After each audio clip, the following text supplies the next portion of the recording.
Oui, déjà, je pense qu'avec les élections législatives qui se sont déroulées, ce sont des élections législatives qui ont vu la participation de quasiment tous les partis politiques pour la première fois depuis 20 ans. Donc ça a été, je dirais, un premier grand tournant, je dirais, d'une paix sociale renforcée. Mais en plus de cela, vous en parliez, le dialogue politique que nous venons d'achever il y a quelques semaines a vu la participation de près de 26 organisations de la société civile et de 21 partis politiques et groupements politiques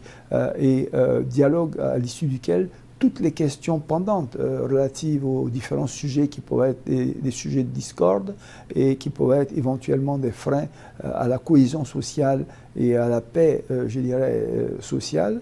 ont été abordées, ont été discutées dans un environnement de courtoisie, dans un environnement de responsabilité, et toutes les parties prenantes ont signé, je dirais, cet accord de dialogue politique. Ce qui est donc une preuve de maturité où tous les acteurs ont bien compris que quelles que soient nos différences et nos divergences de vues politiques ou d'autres natures, l'essentiel et le plus important, c'est le pays. Et d'ailleurs, nous l'avons dit, le premier vainqueur de la signature de ce dialogue, qui consacre véritablement, je dirais, un pays en paix, un pays stable, un pays qui a repris, je dirais, le niveau de sa croissance, signal, c'est que véritablement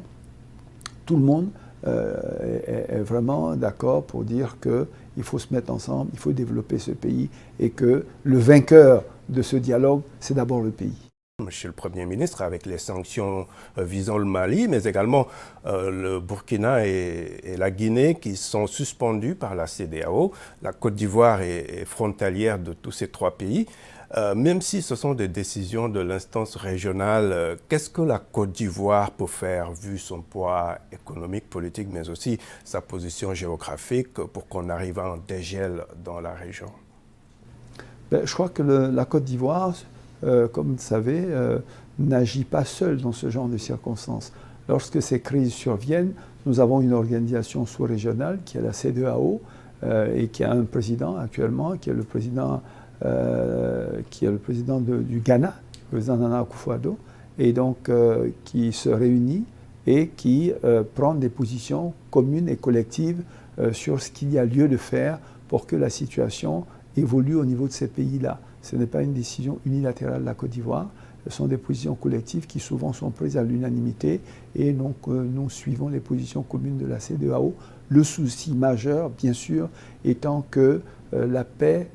civile, je dirais, la paix revienne dans ces pays, qu'il y ait bien sûr un retour au pouvoir des civils dans une démocratie qui est prônée dans toute la sous-région et pour tous les pays de la sous-région.